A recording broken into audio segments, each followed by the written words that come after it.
They live-streamed themselves tipping over a disabled kid's wheelchair, laughing as thousands watched online. What they didn't know, one viewer wasn't a teenager. He was the president of the Iron Vipers Bikers Club, and he owed that kid's family a life debt. Within minutes, 150 bikers surrounded them. The phone camera shook as Tyler held it up, grinning like he'd just won something. Behind the warehouse on Fessler's Lane, the November cold bit through everything, but the four boys didn't seem to notice. They were too busy circling Eli Martinez like wolves. "Come on, Wills," Tyler sneered, shoving Eli's chair backward. "Show everyone how tough you are." The live stream counter climbed. 47 viewers. 63. 92. Eli's hands trembled on his wheels, trying to right himself, but Connor kicked the chair's footrest, sending him tilting dangerously to one side. His backpack slid off, spilling textbooks and pencils across the cracked asphalt. "Please," Eli whispered, hating how small his voice sounded. "Just let me go home. But we're having so much fun." Marcus laughed, flicking Eli's ear hard enough to sting. The comments section exploded with emojis and cruel jokes. What none of them knew was that viewer number 104 wasn't a kid. 60 miles north on I-65, Hawk Donovan sat on his idling Harley at a truck stop, watching the live stream on his cracked phone screen. His weathered face went stone cold. He knew that kid. Not personally, but he knew the face. Those same dark eyes, that same nervous expression. He'd seen them 2 years ago in a hospital room when Eli's mother, Dr. Rosa Martinez, had worked 18 straight hours to reconstruct Hawk's shattered leg after a semi-truck T-boned him on Route 40. "You're lucky to be alive," she'd told him. "Someone up there likes you." "Then I owe someone a favor," Hawk had replied. Now, watching her son get tormented for entertainment, Hawk's jaw clenched. He opened the live stream chat and typed with thick fingers. "Kid, stay exactly where you are. Help is coming. 2 minutes." Eli saw the message flash across the screen Tyler was holding. His heart lurched. Was this another joke? Hawk was already dialing. Church meeting. Now. East Nashville, Fessler's Lane behind the old textile warehouse. Bring everyone within 20 miles. We got a situation. The Iron Vipers had chapters across Tennessee and Kentucky. Hawk was president of the Nashville chapter, but when he called an emergency ride, brothers answered. Within 90 seconds, his phone buzzed with confirmations. Rolling out, 12 riders. Louisville chapter inbound, 28 bikes. Murfreesboro's got 31 coming your way. Tyler was mid-sentence, mocking Eli's chair, when the sound reached them. Low. Distant. Growing. A rumble that rattled windows. "What is that?" Connor asked, his smile fading. Then they saw the headlights. Not 2 or 3, dozens. Motorcycles poured into the warehouse lot like a steel river, their engines a coordinated roar that echoed off brick walls. 153 riders, to be exact, forming a semicircle around the four boys who suddenly looked very, very small. Hawk killed his engine and dismounted. He walked forward slowly, deliberately, his boots crunching on gravel. Behind him, leather-clad men and women stood silent, arms crossed. The boys stumbled backward. Tyler dropped his phone, still streaming. "You four," Hawk said quietly, his voice somehow cutting through everything. "Stay right there. Police are already on their way.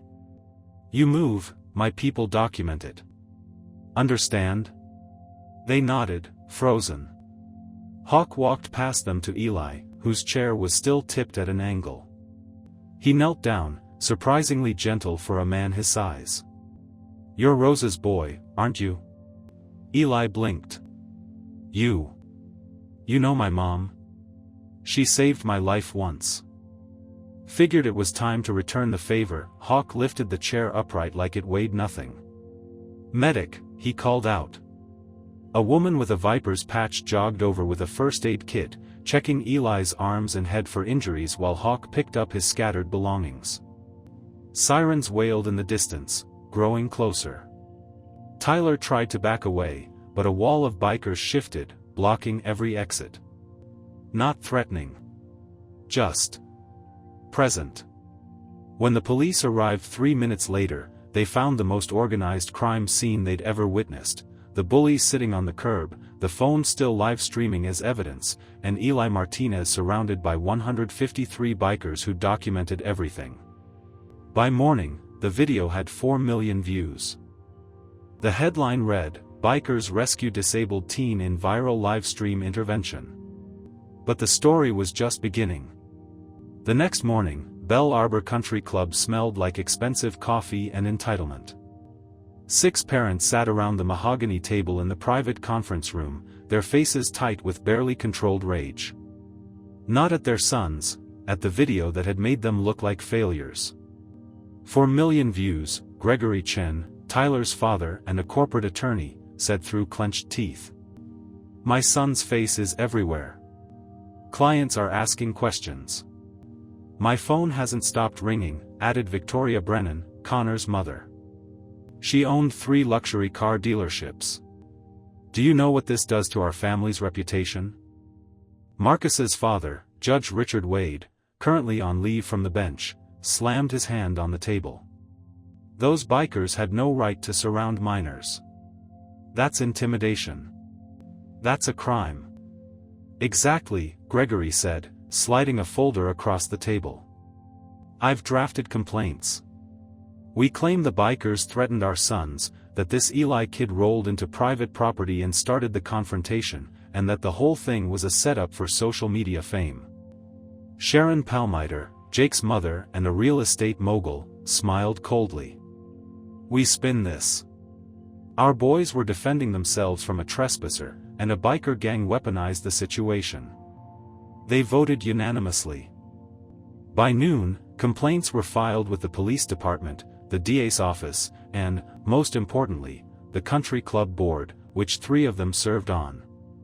That evening, an emergency board meeting was called. The motion was simple: increased security measures against motorcycle gang activity in Davidson County. Eli heard about it from his mother when she came home, her doctor's coat still on, her eyes exhausted. "They're saying you started it," Rosa whispered, sitting on the edge of his bed. "That you went there on purpose." Eli's stomach dropped. "Mom, I was just taking the shortcut home. I always." "I know, baby. I know," she squeezed his hand. "But they have lawyers. Good ones." That night, Eli couldn't sleep. Every time he closed his eyes, he saw Tyler's face, the phone camera, the comments scrolling by. And now it was happening again, except this time, he was the villain. He grabbed his phone, scrolling through social media. Half the comments supported him. The other half called it staged or blamed him for ruining those boys' futures. "This is my fault," Eli thought. "Hawk helped me, and now he's in trouble because of me." 70 miles away, in a garage that doubled as the Vipers' clubhouse, Hawk sat at a folding table covered in papers. Around him, 20 members worked quietly. Not drinking. Not partying. Working. "Got the police report," said Jenna, the medic who'd checked Eli. "Clean. No mention of threats from us. GPS logs from all riders," added Miguel, holding up a laptop. "Time-stamped. We didn't arrive until after the assault started." Hawk nodded, reviewing the original live stream frame by frame. "Security guard?" "Tracked him down," said Bones, the club's treasurer. "He saw the whole thing. He's willing to testify that the kids were alone when they cornered Eli and ran when we showed up." Hawk leaned back, his expression unreadable. The others watched him carefully. "They want a war," Hawk finally said. "But we're not fighting dirty. We're fighting smart. Get everything documented, time-stamped, and legal. We go to court with facts, not fists. Miguel grinned. You know they're expecting us to mess up, right? To give them something to use against us? Hawk's eyes were cold steel. Then let's disappoint them. 5 days later, Davidson County Courthouse was packed.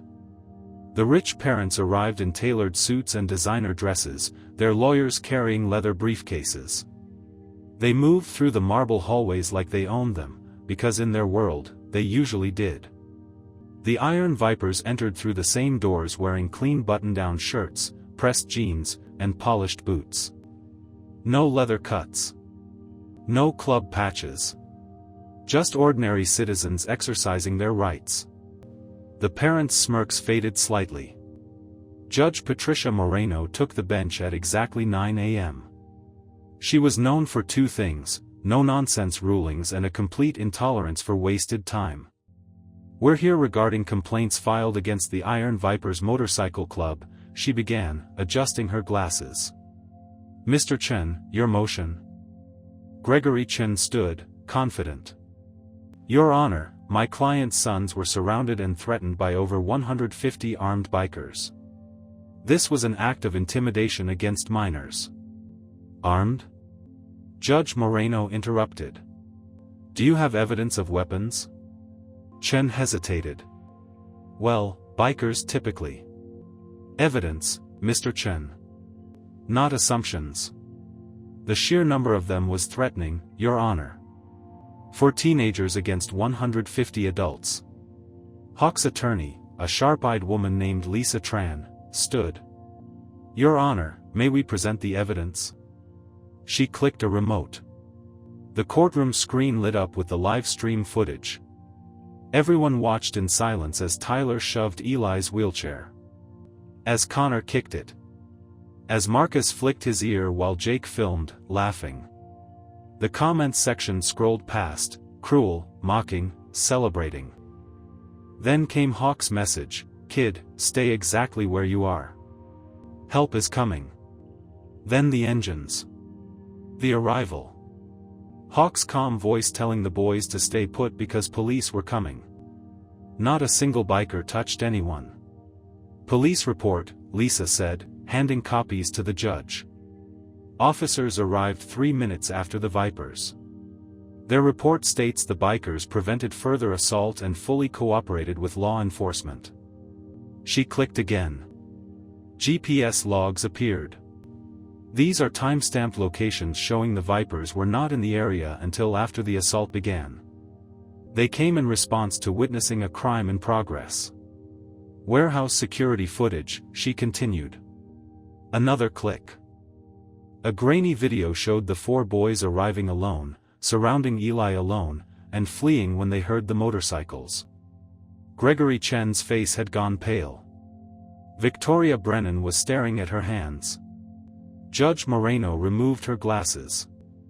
Mr. Chen, your clients filed false complaints claiming Mr. Martinez trespassed and instigated this incident. The evidence shows the opposite. Your client's sons committed assault and battery against a disabled minor while broadcasting it for entertainment. Your Honor, Chen started. I'm not finished, her voice was ice. You weaponized the legal system to avoid accountability for your children's actions. That ends now. She turned to the 4 boys sitting in the back row. They looked smaller than they had on the live stream. Scared. One was crying. You 4 will complete 200 hours of community service at accessibility advocacy events. You'll attend mandatory counseling and anti-bullying programs. And you'll write formal apologies, not because I'm ordering you to, but because you need to understand what you did. She looked at the parents. As for you, $5,000 fine for each family for filing false reports. And I suggest you teach your sons something about accountability before they end up in my courtroom on more serious charges. The gavel fell. Eli, sitting in the back beside his mother, felt tears streaming down his face. Not from sadness, from relief. Hawk caught his eye from across the courtroom and nodded once. Justice ain't loud, kid. It's solid. 2 weeks later, the Nashville Riverfront Street Fair stretched along the Cumberland River like a carnival made of sunlight and music. Eli sat at the starting line of the annual Wheels of Hope charity roll, his hands trembling on his chair's push rims. Around him, dozens of wheelchair users prepared for the 3-mile route through the fairgrounds. It was supposed to be fun. Empowering. But every crowd still felt like that warehouse. Every phone pointed his direction still felt like Tyler's live stream. "You got this, Mijo," Rosa whispered, squeezing his shoulder. Eli nodded, not trusting his voice. What he didn't see were the iron vipers scattered throughout the fairgrounds, Hawk near the accessibility booth, Jenna by the first aid tent, Miguel monitoring the route. Not hovering. Not making a scene.